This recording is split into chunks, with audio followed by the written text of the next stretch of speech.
Hello everyone, मी विनया टेंबे. मी MA with English literature from Mumbai university, BEd from Mumbai university आणि diploma in counselling from SNDT university Churchgate मुंबईतून केलेला आहे. आणि 1996 सालापासून मी इंग्लिश हा विषय शाळांमधून, कॉलेजेसमधून आणि private tuitions, speaking classes, grammar classes असं घेऊन शिकवते आहे. आज मी इंग्लिश ग्रामर घेणार आहे. त्यातलं काळ घेणारे 12 काळ आहेत इंग्लिशमध्ये. आज आपण घेणार आहोत future continuous tense. Future continuous tense म्हणजेच आपण त्याला मराठीत म्हणतो चालू भविष्यकाळ. फ्युचर कंटिन्युअस टेन्स मराठीत आपण म्हणतो चालू भविष्यकाळ.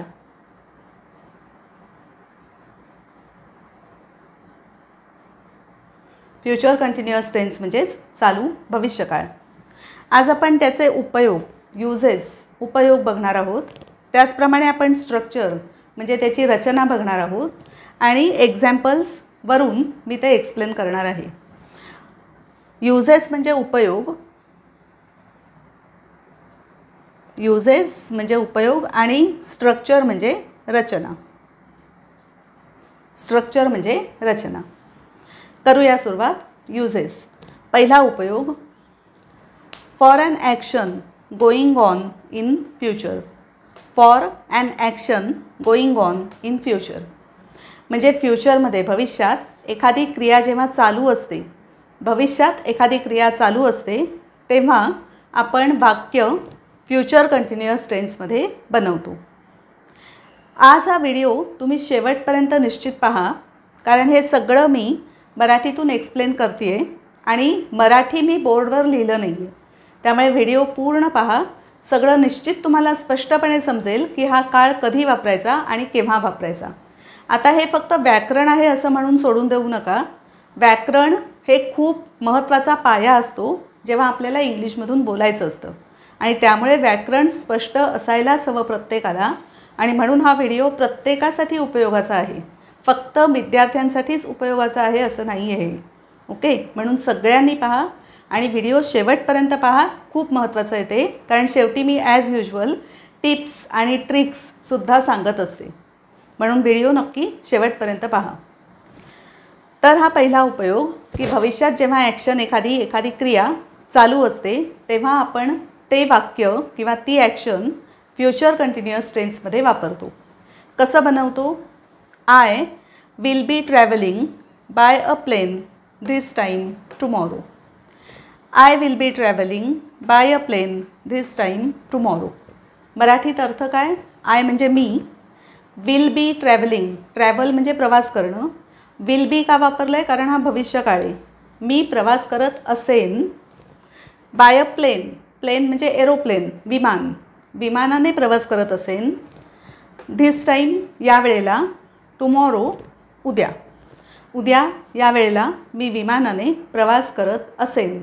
ही भविष्यात होणारी चालू क्रिया असेल आणि म्हणून आपला चालू भविष्यकाळ वाक्यात वापरायचा.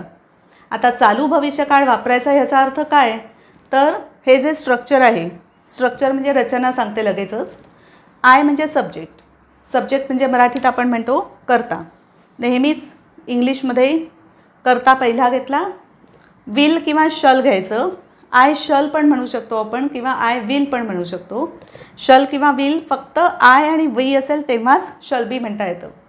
I shall be, we shall be किंवा आपण I will be, we will be असंही म्हणूच शकतो. ओके, म्हणून आय आणि वीला शल बी किंवा विल बी म्हणतो आपण. तर इथे स्ट्रक्चर बघतोय आपण. सब्जेक्ट म्हणजे कर्ता, त्यानंतर शल किंवा विल येतं, त्यानंतर आपण बी हा शब्द घालतो, त्यानंतर मुख्य क्रियापद. मेन वर्ब म्हणजेच मुख्य क्रियापद.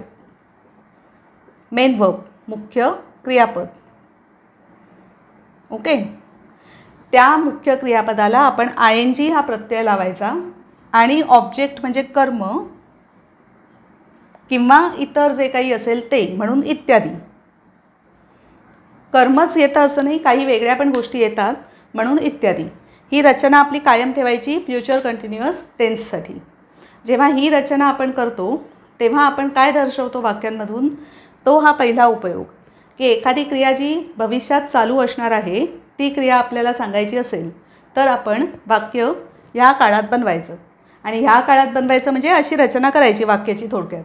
हां, म्हणून आपण इथे रचना कशी केली की आय हा घेतला सब्जेक्ट, त्यानंतर विल घेतलं, बी घेतलं, ट्रॅव्हल हे मेन वर्ब घेतलं, त्याला आय एन जी लावलं ट्रॅव्हलिंग. हे पुढचं जे आहे bye a plain this time tomorrow जास्तीचा भाग तो पुढे नेहमी घ्यायचा. ही झाली रचना आपली. आता ह्याच उपयोगाचं दुसरं वाक्य बघूया.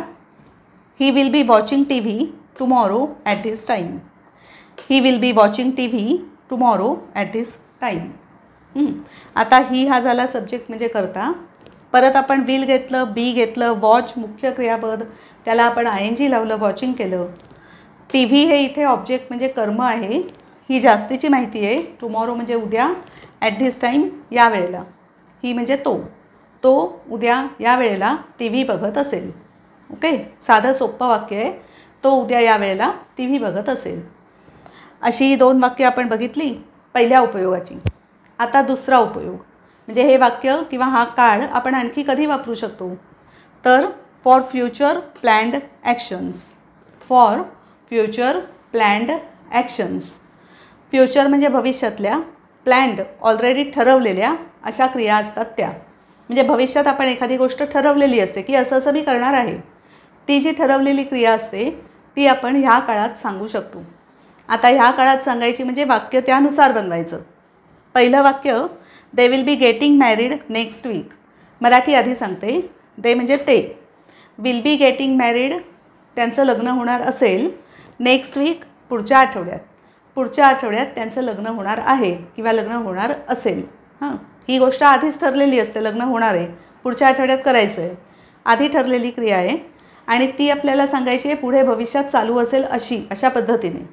त्यावेळेला मग आपण वाक्य हे मराठीतलं जर इंग्लिशमध्ये करायचं झालं की त्यांचं पुढच्या आठवड्यात लग्न होणार आहे तर आपण कसं म्हणणार, त्यांचं म्हणून दे. आता भविष्यकाळ आहे, लग्न होणार असेल, जरी आहे म्हटलं तरी ते भविष्यकाळच आहे म्हणून तिथे आपण विल घेतला. आणि लग्न होणार आहे असेल अशा अर्थी जेव्हा म्हणायचं असेल, चालू असणार आहे ती क्रिया भविष्यात, तेव्हा आपण विल बी आणि लग्न म्हणजेच गेटिंग मॅरिड ते लग्न करणार आहेत, त्यांचं लग्न होणार आहे, लग्न करणार असतील असं म्हणायचं असतं तेव्हा गेटिंग मॅरिड हे घेतलं. आणि कधी होणार आहे, नेक्स्ट वीक पुढच्या आठवड्यात, असं आपण वाक्य बनवलं.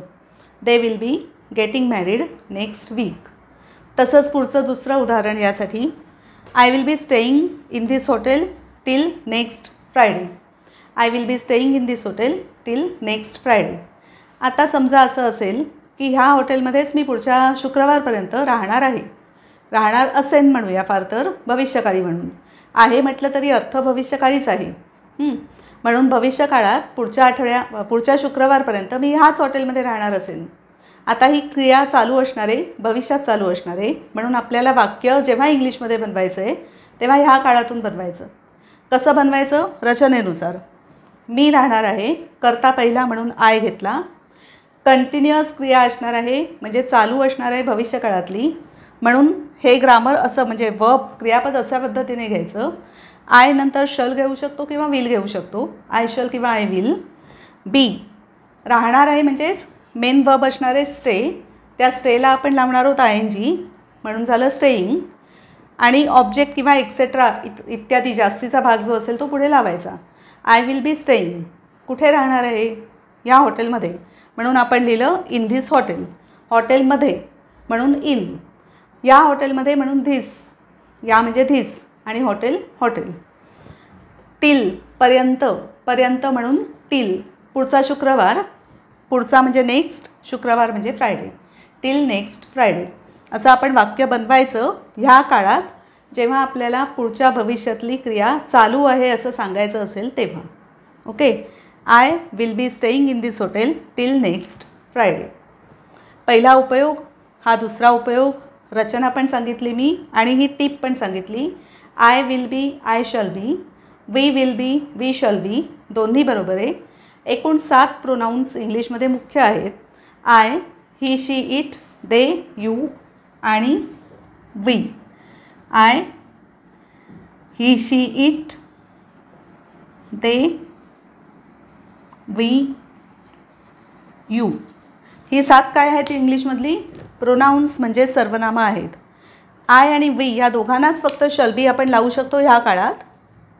आणि बाकीची 5 आहेत ही, शी, इट, दे, यू यांना आपण शल बी नाही लावू शकत. त्यांना आपण फक्त विल बीच म्हणू शकतो. पण आय आणि वीला मात्र आपण शल बीसुद्धा म्हणू शकतो किंवा विल बीसुद्धा म्हणू शकतो. त्यामुळे ह्या पद्धतीने लक्षात ठेवलं सर्वनामांनुसार की हे सोपं पडेल. रचना सोपी आहे. उदाहरणं पण अगदी साधी सोपी मी घेतली आहेत जी आपण नेहमी वापरू शकतो बोलताना. आणि त्याचप्रमाणे 2 उपयोग मुख्य जे आहेत हा काळ वापरण्याचे ते मी आज सांगितले. आय होप म्हणजे मला अशी आशा आहे की तुम्हाला हे क्लिअरली अगदी स्पष्टपणे समजलं असेल. आवडला असेल व्हिडिओ तर नक्कीच लाईक करा, शेअर करा आणि माझं चॅनल सबस्क्राईब करा. व्हिडिओज पाहत राहा. Thank you very much for watching this video today. Bye.